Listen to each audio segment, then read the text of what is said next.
I knew I wanted to chase something. He has done it! Nobody thought I was going to win. New UFC lightweight champion of the world, Frankie and Santino. TR, the celebration inside the octagon for Frankie Edgar. Undersized overachiever. The belt doesn't fit, so maybe I am a 45-pounder. Just carry it around. Do whatever you want to do. You're the champ. I only know how to do things one way. It's all over. I put my all into everything. Frankie Edgar. First, they said Frankie Edgar was too small, too young, too much of an underdog. Then, he wasn't a deserving champion. He was in the wrong division. It was time for him to retire. Sure, Frankie Edgar heard the criticism from the pundits, from his peers, from keyboard warriors, but that never fueled him. It was always his own drive to face the man in the mirror that spurred him on. I just never wanted to be a loser in life. Today we celebrate a warrior, a true life Rocky Balboa, Frankie the Answer Edgar, UFC Hall of Fame inductee, class of 2024. It's about damn time. Congratulations, Frankie.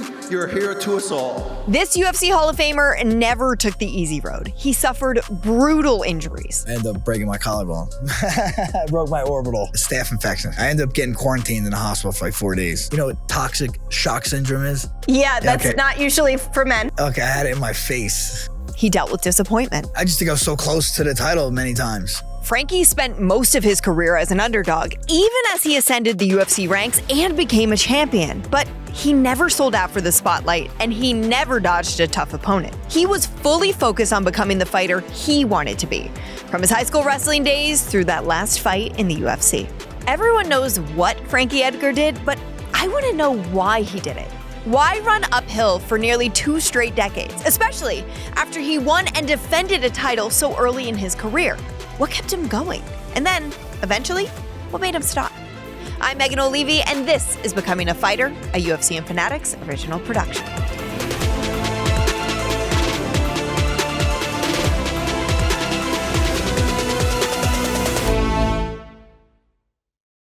Some people are born fighters, and some people are made fighters. And Frankie Edgar, well, he was definitely a feisty kid. I could fight. So you were throwing hands when you were young? 5 or 6 years old, I'd be getting fights in my neighborhood, people's yards all the time. But coming from the notoriously tough Garden State certainly helped make him a fighter too. Either you could fight or you think you could fight from New Jersey. It's usually the latter, obviously. You know, we're blue collar people, cut everyone off when you're driving. You know, that's just kind of the nature of everybody, you know. Listen, I was born in New Jersey, so I can confirm it is a state of very big talkers, very aggressive drivers, and fighters of all different kinds. How did that confidence get built? Because not every little boy or little girl has the ability to like walk into someone's yard and throw down. I had older cousins, and I was trying to, you know, keep up with those guys. I wanted to keep up with him, and that made me, you know, I was a wild kid, you know, and I'm getting it back now with my kid. This is kind of crazy. Really? Oh, yeah. They're punishing you for what you did when you were young? Yeah, for sure. People telling you can't do something, I'd be like, I'll show you I could do it. While Frankie was mixing it up with his neighbors, there were some big changes at home he had to deal with as well. At first, it's never easy, right? You know, your parents get divorced. You know, I move in with my mom, meets a different guy. He has a kid himself. So always a little bit of, you know, filling out process, I could say. And but over the years, I became super close with my stepfather. You know, call him dad. He's provided me and my family and my life, you know, my mother with many opportunities. And, you know, he's a hardworking guy, taught me how to kind of work hard. As fate would have it, his stepfather, he was a wrestler. And his name? Well, it was also Frank. Frankie had started to dabble in wrestling a bit himself, in school, not just in other kids' front yards, but he wasn't too serious about it yet. But then, when Frankie was 8 years old, his stepfather Frank gave him a real introduction to wrestling, one he would never forget. I wrestled a little bit in 3rd grade. Like my stepfather, he wrestled, my cousin wrestled. So I'm like, all right, yeah, I'm down. Let's go try it out. I think you're 8 years old in 3rd grade. And I went to a couple practices, maybe did a couple tournaments, you know, was liking it, you know, having some success, you know, being okay for a first-year wrestler. And I remember being in the room, you know, 2 months into the season, and my stepfather goes, show me an arm drag, where he goes and he kind of sits to his butt and pulls the guy down, your shoulder hits the mat, and bang, my shoulder hits the mat. I get up, and I'm like, you know, I have cry face. He's like, don't be crying, don't cry. Pick your shoulder up, let's get out of here. I end up breaking my collarbone. Oh my God. Yeah. So that which is great. You know, I have kids now, so now my kid was in 3rd grade. I can't picture myself breaking my kid's collarbone, you know? Yeah, what was his reaction? He felt embarrassed. He was embarrassed, you know? He's a big, 200-pound strong guy, you know? He probably didn't really control his weight too well. What did your mom say? Because I feel like there had to be a ref. Yeah, she was bugging out, for sure. She was bugging out. Now, if your first experience with anything caused you to break your collarbone, would you ever do it again? What made you go back to wrestling then later? I always wanted to do it. You know, I don't know why. Honestly, I don't know why I never went back sooner, you know, because I knew it was, I knew once school offered it, I was going to do it. So it wasn't like up to my parents, you know, kind of from my own thing. So I joined the school wrestling team, and I wasn't very good. I wasn't winning matches. I was very competitive because I was athletic and wanted to win, but I wasn't winning a lot. I wasn't having success, but I wasn't getting killed. Despite not exactly getting off to a hot start, Frankie kept going. He had something he needed to prove to himself. I felt I could have done it. I could have do it. You know, I was in these matches. It was like some, just not having the skills really. And I didn't know what I was doing enough. So I knew if I kind of put the time in, I'd get where I wanted. That's what happened. I just fell in love with wrestling. I jumped all the way in. That's when I kind of found Steve Rivera, my coach, and he's been my first wrestling coach pretty much. Now, when he says he kind of found his coach, you should know that in true Frankie Edgar fashion, he actually started a relationship that would transcend sports and decades. Yeah, Steve, I mean, he's been with me through it all, from my first, wrestling at 8th grade to literally my last fight. He's been involved. He hasn't missed a fight with mine. Some wrestling matches, obviously, when I was in college, he wasn't around. But yeah, he's been instrumental in my career, my life. He's one of my best friends. He was in my wedding. His family, we hang out all the time. We're more family than coach student. That's loyalty right there too. Yeah. I'm a close knit person. I kind of have the same people around me that I've had since day one. One of those people who have been along for the ride since the very beginning is his wife, Renee. Me and Renee were in the same kindergarten class. Do you have a first memory with her when you were young? I remember noticing her, for sure. Yeah. She's the best. she's a lot of energy. She's high energy, for sure. With a new coach, Frankie saw improvement in his wrestling. He began winning matches, and he started to make a bit of a name for himself. He knew he wanted to take his career one step further, but what did that look like? One day, when he walked into a Tom's River restaurant, he got some inspiration. We have all the district, regions, and state place winners and champions on the wall. So I remember walking in that room and I'm like, boom, there's no 2-time state champs on the wall. I'm like, that was my goal. I wanted to be a 2-time state champ. Frankie's goals were crystallized. I remember my freshman year, I don't think I took a day off. I really don't. The whole wrestling season, I think every Sunday I was in that wrestling room. Wow. So, Monday through Saturday we wrestle, we have matches. I think Sunday I was in there. So, I really made a lot of progress. I started wrestling 7th grade. By my freshman year, I made the varsity team on a pretty good team. I think that team that year was ranked top 10 in the state. Just as Frankie was beginning to get serious as a wrestler, a brand new combat sport grabbed his attention. 8 of the deadliest fighters in the world will meet in a no-holds-barred combat to determine who is the ultimate fighting champion. 8 street tough warriors wage combat in a battle where anything can happen and probably will. It was either UFC 1 or 2. And I was at a friend's house. It wasn't with my stepfather or father or anything. I was at a friend's house, and his family rented it, and we watched it, and I was blown away. Were you hooked immediately? Like, I have to do this? No.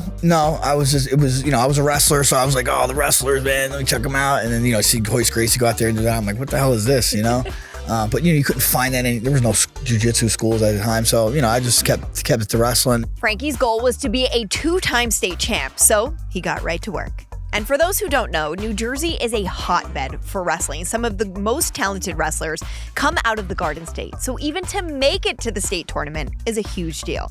His junior year, he had the opportunity to wrestle for the state title, and Frankie came in second, which to most people, especially a junior, would be a huge accomplishment, but not for Frankie.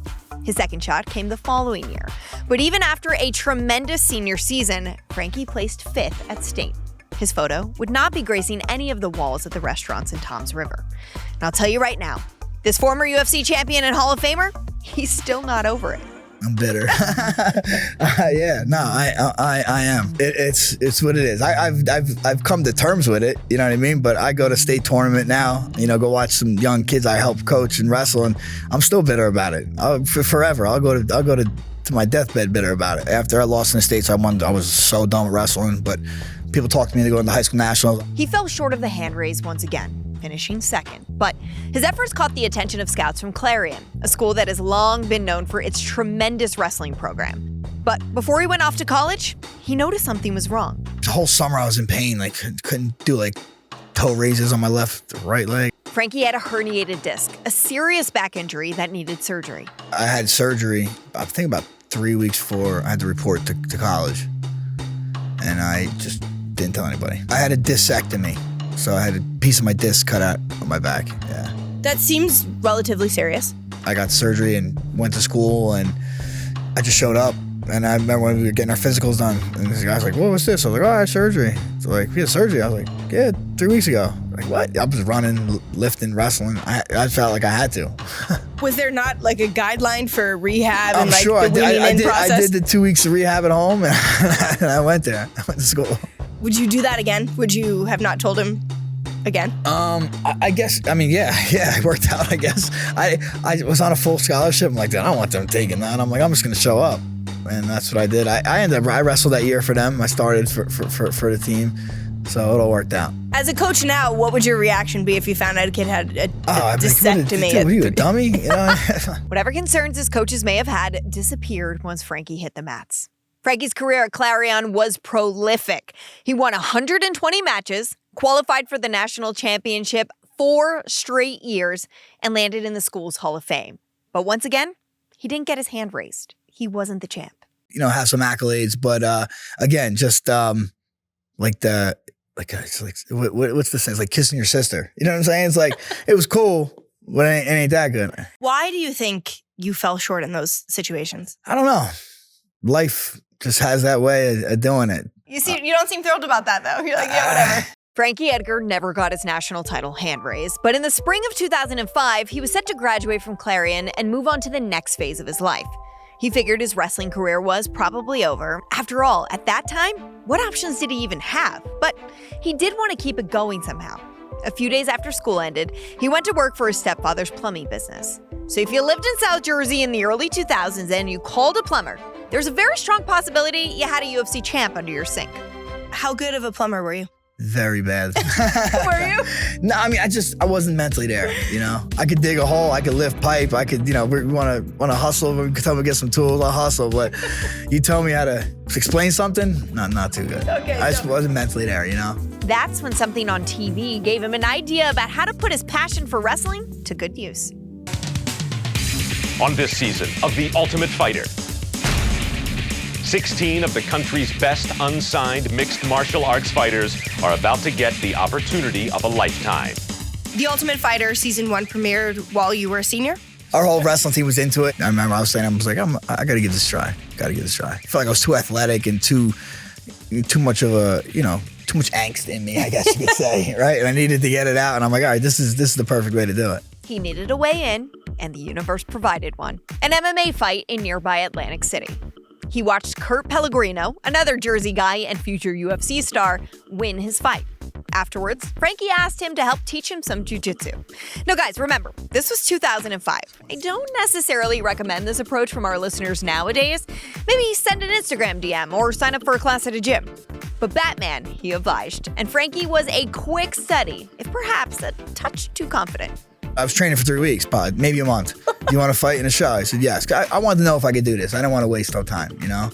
So I'm like, let's see if I could do this. And they're like, all right, you get there. I say, hey, you're the main event. All right. Frankie's first fight looked nothing like what he'd seen on TV. It's no weigh-ins. It's one 15-minute round. Super cool. No rules. No rules at all. Really? I headbutt the guy. Did you? Yeah. Yeah, go for it. Hell yeah. Why the heck not? Yeah. I won by TKO in like 2.5 minutes, but I took a pretty big knee in the first like 10 seconds. Got me in a tie clinch, banged the knee on me. It hurt. I felt it. You don't usually feel anything. Right. So it hurt a little bit. And I, shook it off. I went after him, took him down, hit him with the headbutt, all that. He gassed out. It was 2.5 minutes. I was dying. I was dead too. It was my first fight. It was a 15-minute round. I just hit gas, foot on the gas. I barely was hitting him. I was fighting a New York guy. He was a New York guy. I was a Jersey guy. The place was filled with New York people talking crazy shit to me. And after I won, I got up and I talked crazy shit back. And just that fucking feeling was amazing, you know? You got a pretty bad injury from that though, right? I did. I broke my face. I broke my orbital. This isn't about hype or luck, it's about optimization. Living stronger, thinking clearer, and performing better every day. At Game Day Men's Health, that is the standard. Game Day Men's Health helps men improve testosterone, energy, and performance with real testing and face-to-face visits. They help men reach their full potential with science-backed care, from testosterone optimization and peptide therapy to ED and performance support with personalized treatment plans. With over 400 clinics across North America, they have got you covered. No long waits, no online guesswork. When life demands you at your best, every day is game day. Learn more or book your visit at GameDayMen'sHealth.com. Broken collarbone, broken back, and now his face gets thrashed. But whatever, Frankie just kept going. These underground MMA fights brought out a new excitement in Frankie. He still got to use his wrestling, but now he got to throw strikes, incorporate jiu-jitsu, and it really just let some angst fly. But these low-level MMA fights were never going to make him rich. I still had to pay bills, so I needed that income from plumbing. So I kind of until I got to the next contract and felt a little more secure in the fighting career, where I finally made that 100%, commitment. I knew I wanted to chase something. I got the taste of the fight, the taste of that fight was, and the feeling. I'll take a couple of weeks of broken face. He overcame that broken face to keep winning his early fights, but he had a sight set on something greater. He heard The Ultimate Fighter was casting a new season. Trying out, I went down to Hollywood, Florida, tried out, and the first thing Dana said to me when I went to shake his hand, we're about to go do the grappling, he goes, "You don't look like a 55er." That's the first thing he said. But Frankie was used to fighting bigger guys. He was used to doubters, so of course, he pressed on. In my mind, I'm like, fuck, I made it, I'm in. And then a buddy of mine got the call to go to the next step. He didn't get all the way in, but he got the next step. I never got that call, and I was like, damn. So back to the drawing board. I was definitely disappointed. You try out for The Ultimate Fighter. Why do you believe they ultimately did not choose you for the final cast? I'm not the most outlandish and, boisterous person, so I'm sure that's why. Honestly, I think in this game, it's like a soap opera, right? Mm-hmm. Soap opera of the UFC. So it's good to have these characters. I just couldn't be that guy. Too small, never a champ, not entertaining enough, just added to the list of criticism that fueled his fire. Despite the rejection, Frankie still felt like he'd made a good impression on the UFC. His suspicions were confirmed a month later when he got a call from their matchmaker as a short-notice replacement. What was the reaction when you finally did get the call, "Hey, we'd like to see you compete in the UFC"? I remember it was, I just got home from the gym. I'm eating my meal late, like 9 o'clock at night, and I get the call from my then manager saying, "Yeah, Joe Silva called and wants you to fight, Tyson Griffin." I'm like, it was 4 weeks. I'm like, 100% I'm in. Let's go. Frankie's first UFC opponent was a rising star, Tyson Griffin, who was also undefeated coming into the fight.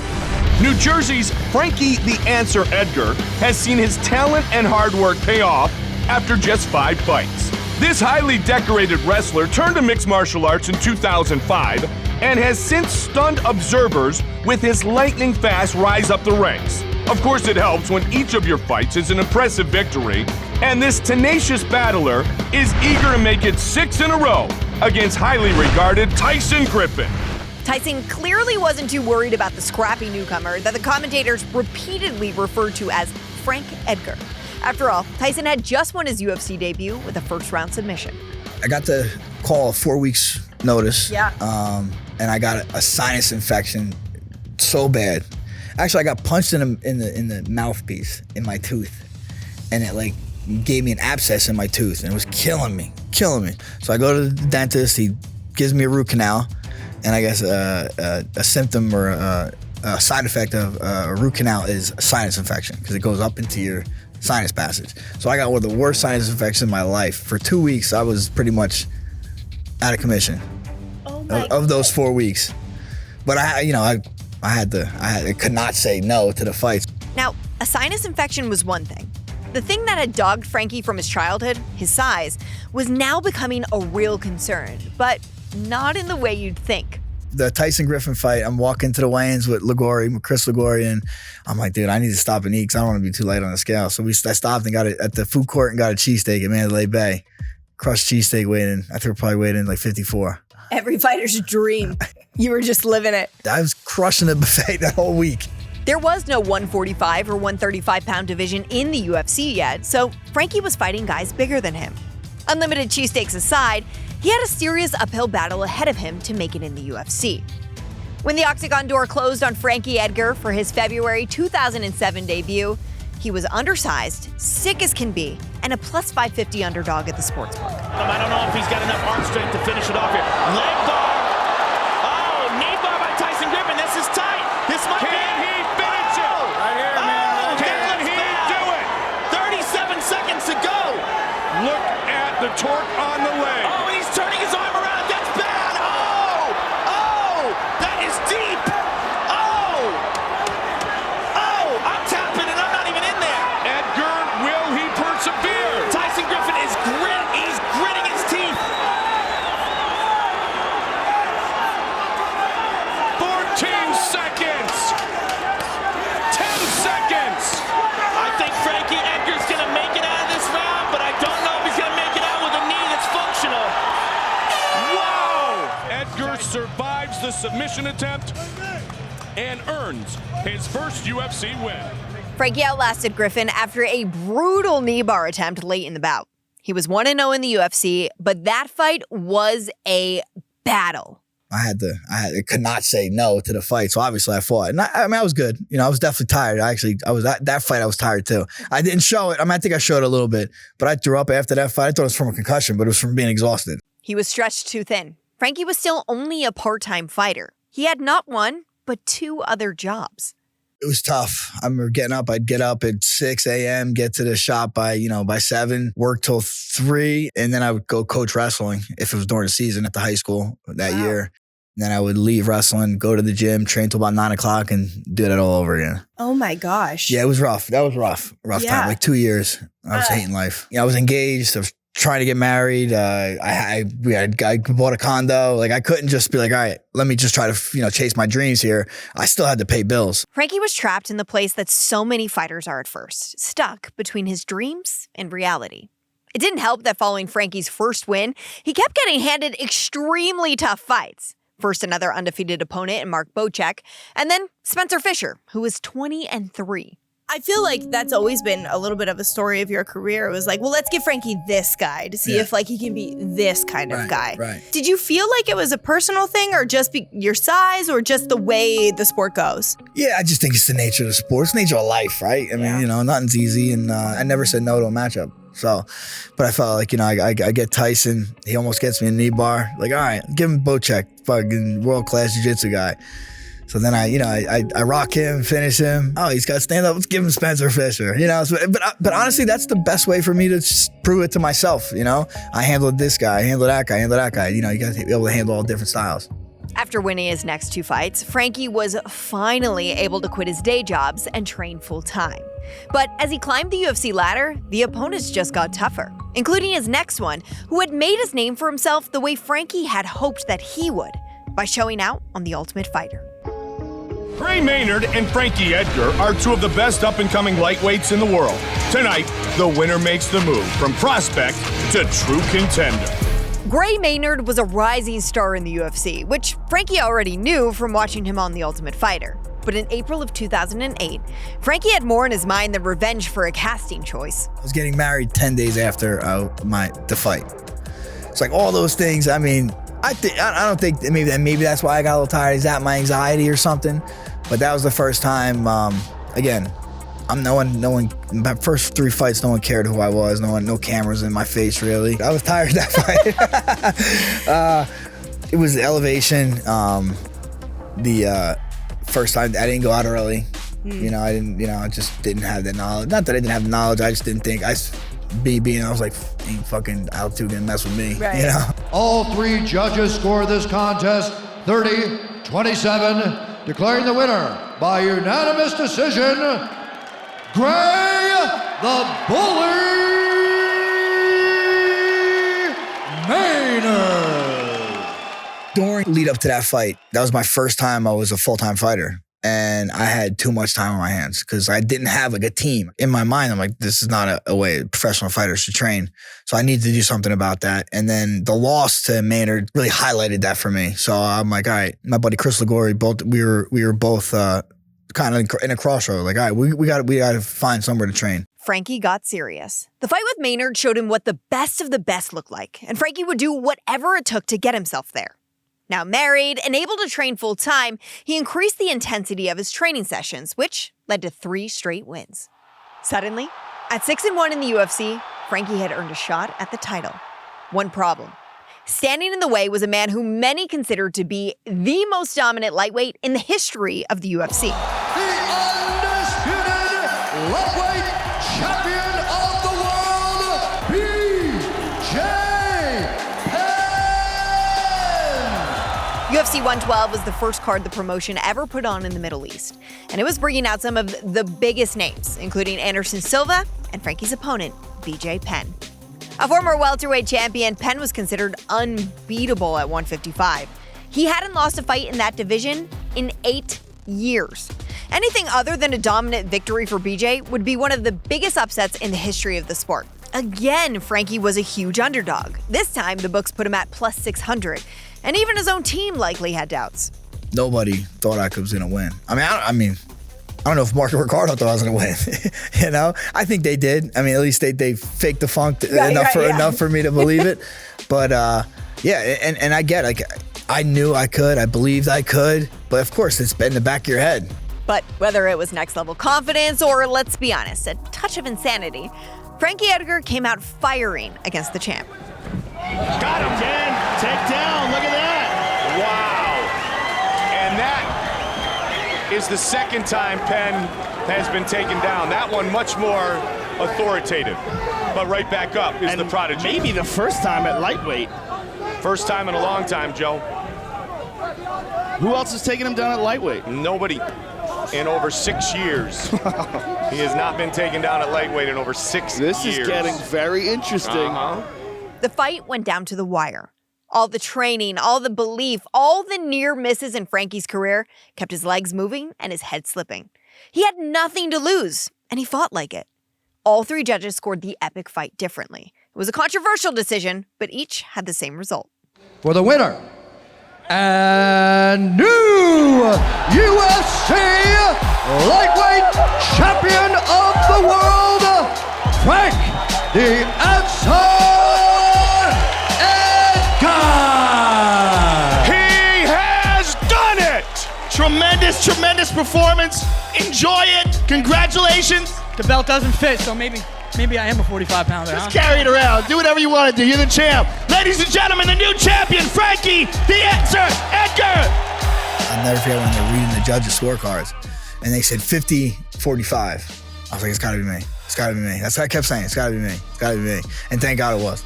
Like I said, I never reached that pinnacle in my life. So I mean, it didn't feel real at the moment, you know, and I was emotional at the time. Yeah.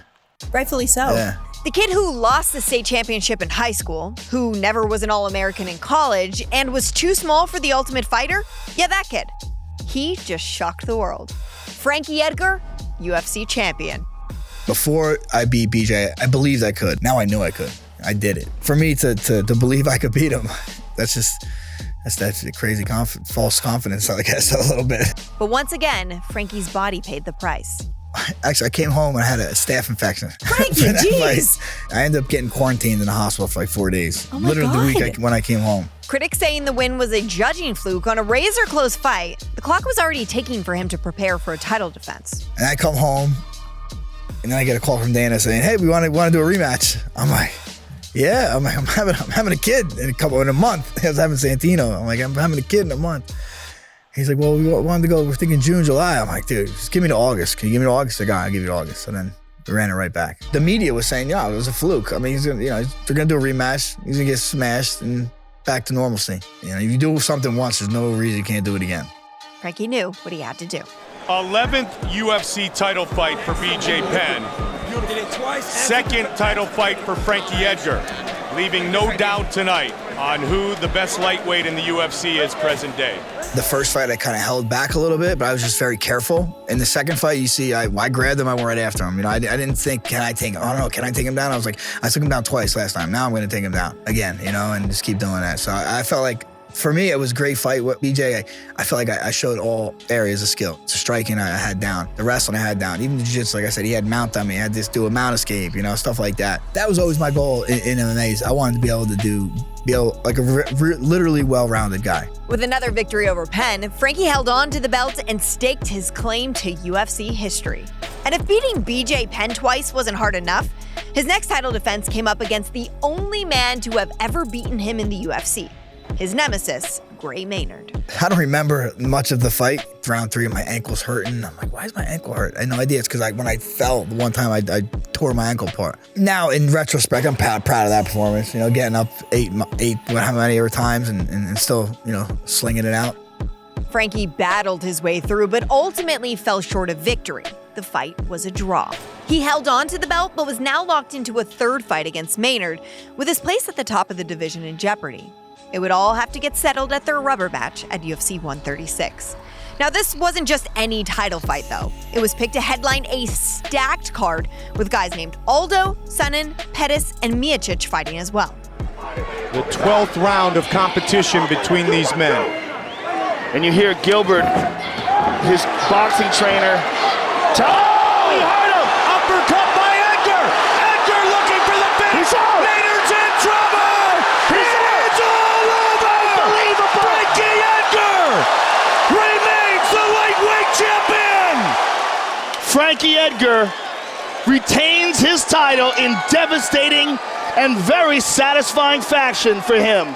And avenges the only loss and the only draw of his MMA career. And still, the undisputed UFC lightweight champion of the world, Frankie "The Answer" Edgar. With 3 successful title defenses, beating one of the all-time greats and the only guy who had ever notched a W against him, Frankie had cemented his status as a UFC legend. Next up, UFC 144 in Japan, where he would be facing Benson Henderson, a prolific wrestler and the former WEC lightweight champion. Again, Henderson was the bigger, stronger fighter. So could Frankie hold on one more time? Ladies and gentlemen, after 5 rounds, we will go to the judges' scorecards for a decision. The judges score this contest 49-46, 48-47, and 49-46. The winner by unanimous decision and new UFC lightweight champion of the world, Benson "Smooth" Henderson. After 5 brutal rounds that truly could have gone either way, Henderson was crowned the lightweight champion. Frankie had lost the belt that he had defended 3 times. In a rematch at UFC 150, Frankie thought he'd done enough to take the belt back, but the judges disagreed. For the winner by split decision, and still the undisputed UFC lightweight champion of the world. I thought I won those. I thought I won the second one even more than the first. The first one, I feel like I was having my way, and he hit me with an up kick in the end of the second round, and that changed the fight. I think that cost me the fight. I still think I won, but I could see how judges flipped the other way. My nose didn't stop bleeding for a month after that fight. What? Yeah. I ended up, you know what toxic shock syndrome is? Yeah, that's not usually for men. Yeah, okay, I had it in my face. What? Yeah, yes. How did that happen? Because I had 2 plugs. What do you call packed? My nose is packed with 2 plugs, and I have like 103-degree fever. I'm hallucinating on the way to the doctors. He's like, "Yeah, you got to come get him, man." As soon as he took him out, I was good. Oh my God, that's like a very serious thing. Most men probably don't know about toxic shock syndrome, but you could die from it. Yes, yeah.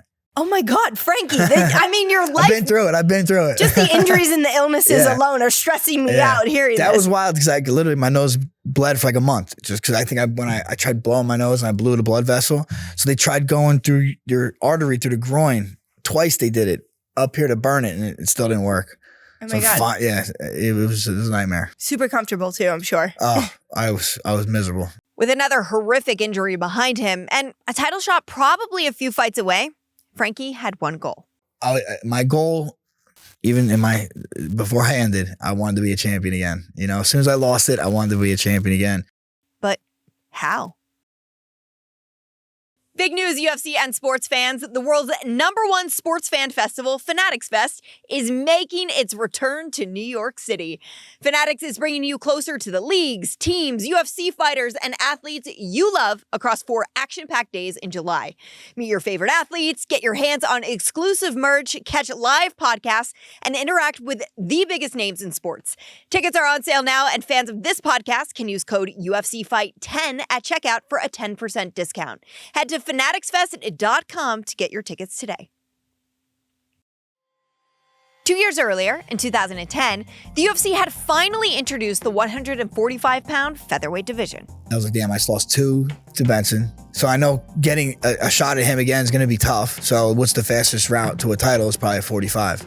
When the UFC's featherweight division was first brought over from the WEC, Frankie would have moved down, except, he was the freaking champ at 155.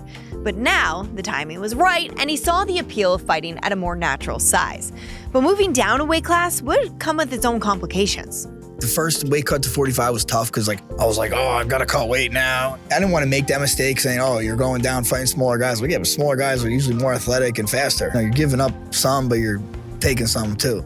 Good news. Frankie going down a weight class meant he got an immediate title shot at UFC 156 in February of 2013. Bad news? He had to face another all-time great and fellow Hall of Famer, Jose Aldo.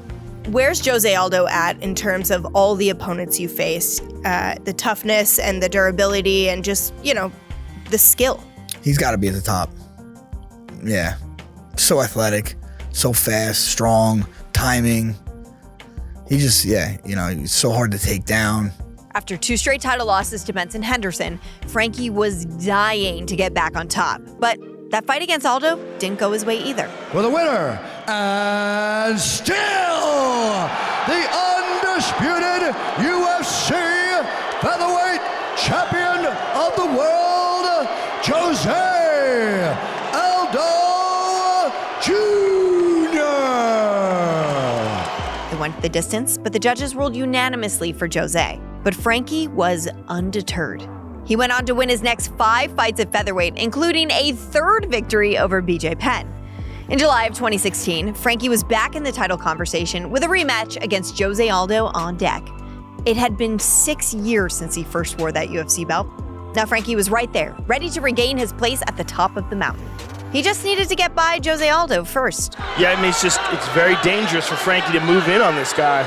He's doing such a good job of countering, and he is looking for those bombs, that knee to the body and to the face, and that right hand as well. Spin and a miss. Championship fight.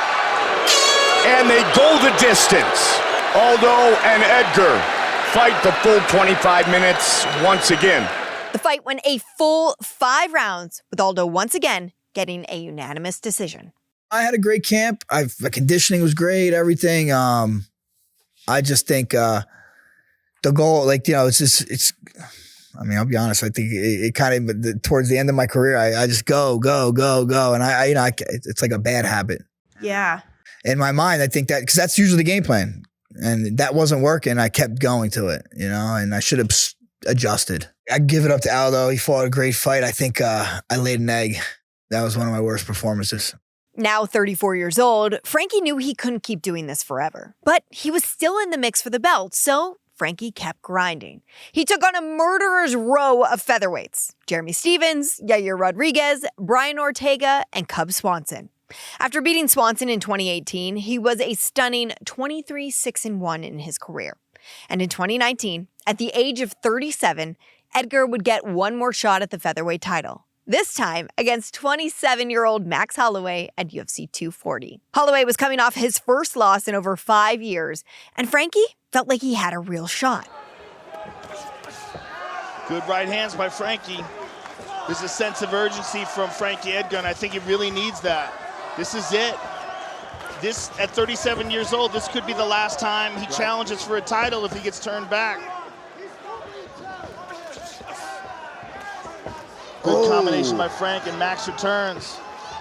Oh, heavy shots from Holloway here late in round 4. Big shots. Oh, he hurt him with that right hand. All heart and toughness from the future Hall of Famer Edgar, still unable to take Holloway down once on 12 attempts. Max is a big boy. Got in his legs. I felt like his leg was like a tree in the ground. I knew he was going to come volume. He's tough to get to, long and rangy. I thought I had a good performance, where I was at in my life. Had you been successful that night, how different would the path of your career be? That would have been like mission complete. Would you have retired? No. I didn't want to retire the last time. Because there was talk for years, like, well, if he gets the belt here, that's probably his last one, or if he fights here. It was almost like this lingering storyline for you for a long time. Why do you think that was? I just think I was so close to the title many times. I mean, I felt like I was always a fight away from the title shot. And it kind of was. I got a lot of them. So, I can't. But I also fought everybody that they wanted me to and when they wanted me to. Once again, Frankie took an all-time great the full distance, but it was a unanimous decision victory for Max Holloway. However, Frankie still saw one path to UFC gold. Frankie, there's been talk of you one day potentially even fighting at 135 pounds, and I've heard people say that's the real weight class where you're supposed to be. Have you ever thought about doing that? I don't know, man. I need to go back to the drawing board and regroup. I'm not done. I got a lot of fight in me, man. Max the best guy in the world, and I fought him pretty damn tough. You have nothing to be ashamed of, sir, and you're one of the best fighters I've ever watched fight, and it was an honor to call your fight. Frankie will forever be a UFC champion, but the losses later in his career still hurt. I remember all the losses. You remember all the losses. And that's just how I'm wired. But again, I'm not bitter. I mean, I said I'm bitter. I'm joking. I'm not like bitter. It doesn't kill me. Like I said, I've come to terms with it. That's what life is. And if anything, I mean, I'm sure I'm going to get broken down in some part of life again. So it's good to have the resiliency to handle it. For sure. Did the motivation ever wane throughout your career, especially as you were getting ready to face a guy like Max Holloway or those later fights in your career? No, never. It's only I only know how to do things one way. I did everything the right way. Every fight. I mean, of course, I wanted to win all my fights. It didn't happen that way, but I don't regret my approach to any of them because I put my all into everything. I have no regrets. For years, with nothing to prove to anyone, Frankie kept going and going. Finally, after fighting bigger opponents for his entire career, at age 38, he decided to drop down to bantamweight. No one was sure he could handle Pedro Munoz, his first opponent at 135. The only one without any doubts about Frankie Edgar was, again, Frankie Edgar. Here he was before the fight. I'm proud of what I've done in my career, and I just want to keep moving forward. I'm not ready to pack it in. I'm not ready to call it quits quite yet. I don't want to be just a name. I still want to be the best in the sport. Frankie was just as motivated as he was in his first fight. He didn't just sound like the younger version of Frankie Edgar, he looked like him too. For the winner by split decision, Frankie the Answer Edgar! What a moment in a career full of them for the future UFC Hall of Famer Frankie Edgar. After a huge win in his bantamweight debut, it was clear that Frankie still had his aim solidly fixed where it had been his entire career, on one more hand raise. Whether you're training to become a fighter, gearing up for fight night, or re-watching a classic, make sure you are fully decked out with official UFC gear. Grab all your essentials like Venom fight gear, fighter apparel, and championship replica belts at UFC Store and Fanatics. November of 2022, Madison Square Garden. After debuting at UFC 67, here's Frankie doing press for his final fight at UFC 281. This is probably your last press conference here before a UFC fight. Is there anything you want to tell the fans here in attendance in Madison Square Garden? You guys make this special. I love all of you out there.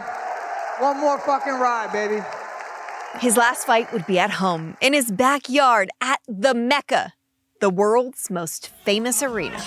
Here is the legendary Frankie Edgar, 30th UFC appearance, made his debut February 3rd of 2007, and he has added so many historically significant wins since that point in time. Tonight he has a special opportunity to go out there and get the job done one final time. He said nothing will change what's going. He's going to retire and focus on his children. It's been great to watch the answer compete. Frankie's last fight didn't go his way, but honestly, After a legendary, nearly 2-decade-long career, it didn't matter anymore. Frankie's priorities had changed. You've had an amazing career. I know you wanted it to end differently, but when you look back on what you've accomplished in the sport, you've got to be proud. You're a lightweight champion. You fought the best of the best throughout your career, and millions of people around the world love you. Yeah, I love this sport, man. I didn't want to go out like that. This sport's a bitch, you know? And I got my family here. That's all that matters. How did you know it was time to retire? How did you know that it was time? The outcomes. Even though, like, you know, I like Cuchitos, right? We were in it. We were in there. You know, I still can compete. I know I can still compete, you know, but it just didn't go my way. So it probably better to leave it alone at this point. No matter what happened in that last fight, Frankie Edgar won. Frankie is one of the most decorated fighters in the history of the sport. But of all his career achievements, one stood out to him more than the rest. At the time of his retirement, Frankie held the record for the most minutes spent inside the octagon. 7 hours, 57 minutes, and 10 seconds. At the time that you retired, you had competed for the most minutes inside the octagon in UFC history at that time. What does that record say about you? It's like the what do they call it? Lou Gehrig's record, right? Kind of like that, Iron Man. Yep. I mean, FE is my initials, so I like it. No. and it's not like I that was a goal of mine, no. You know, I mean, fucking go in there and fight for as long as I can.